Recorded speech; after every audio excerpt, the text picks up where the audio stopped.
relation to the branch closures. You say there are going to be no more branch closures this year. Are there going to be reductions in staff within the branches? There are some adjustments in staff in the branches. Kieran, you might like to just talk to the details. Some of them will be cashless locations. Some of them will have changed opening times as well. So there will be some relatively small reduction, but some reduction. So Senator, we are, as Paul says, we're reducing some lunchtime openings. We are making changes to our foreign exchange in the branches. So there are a number of other items that I describe them as operational changes. At the same time as we're investing in the branch network, actually, I'm happy to talk about that as well. We envisage, as a consequence of that, and I think we made in the announcement probably a couple of weeks ago, I can't remember exactly, Senator, probably about a net reduction of 54 FTE. Sorry, 54 staff are going to be... This was announced a few weeks ago. No, well, can you indulge me and just tell me how many staff are you going to be letting go by the end of the year? 54. 54? Yes. Across all branches?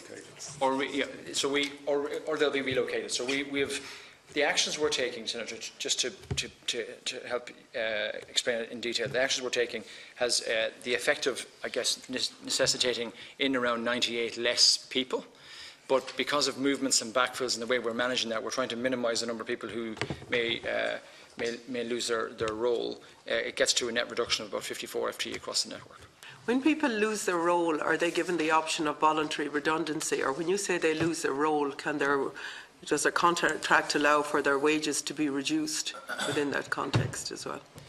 They certainly are given from a voluntary redundancy point of view, Senator, they're certainly given the option of voluntary redundancy. They will go at risk, Senator, for a period of time. That gives them the opportunity indeed to look for other jobs internally as well. Ultimately, at the end of that period of being at risk, voluntary redundancy will in effect be will be paid. So they will be all offered a voluntary redundancy package, anybody who's going to be let go? The norm would be if you go at risk, which is what these are. I don't know each individual case, but yes is the answer, yes. So there will be 54 voluntary redundancies if there are no other roles for those individuals. Yeah, I have to say I don't accept at all in terms of your analysis, and I've said this to you before, particularly in rural areas, that people prefer to, and we're responding to people's tastes. Yes. And come on. No. People cannot get... The biggest thing in banking is that people need a relationship with their banker. Yep. Senator, if I and they can't have it with a machine. I agree with that. And how we've community bankers in terms of care, you might have just talked a little bit of data. Community bankers in, we recognise absolutely relationship is what banking is about. And we have to find a happy medium between physical locations, digital channels and relationships. Senator, what I would say is that Paul made the point earlier on. I was appointed very recently to the role of running the retail bank. I think this is my 11th working day in the job, and I'm from rural Ireland myself, Senator. So I absolutely appreciate your point, and equally we have to get the balance right. So from my point of view, I'm coming into the job now. I need to look at our 88 branch network and look at the right distribution model and how that works. And what we're seeing, Senator, is we are seeing absolutely a change in behaviour. And I think your committee would accept that in terms of the volume of transactions we're seeing done digitally, etc., etc. But I don't say that as a sort of a simple throwaway to the realities in rural Ireland. We are also looking at our branch network, and we recognise that it is an important it's an important asset for us. It's a really important asset for us. And our staff do a brilliant job there, day in, day out, serving our customers. I think the trend, Senator, as I look at it, is those locations are moving. The general trend is they're moving more away from them being just transactional outlets to outlets that actually are more focused on helping people with moments in their life, perhaps, that matter. Like, for example, mortgages or maybe more complicated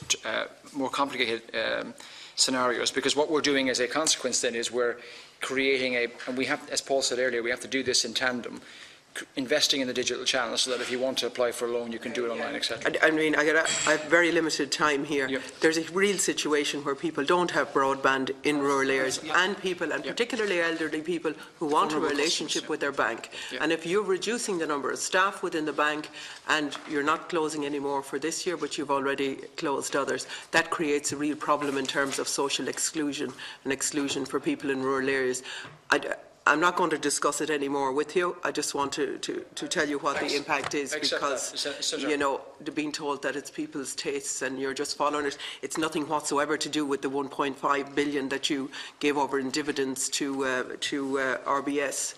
Or profit maximisation, It's nothing, so can I just on that point, because this keeps coming up, yeah. the 1.5 billion in dividend that we pay to RBS is because we have the highest capital ratio of any of the retail banks in this country. We're over 30%, and it actually costs the bank money in terms of the returns we get on that capital, and ultimately that has to be paid for. It makes perfect sense for us to pay those dividends back to the parent. We become a far more efficient bank. It has nothing to do with branch closures or other actions.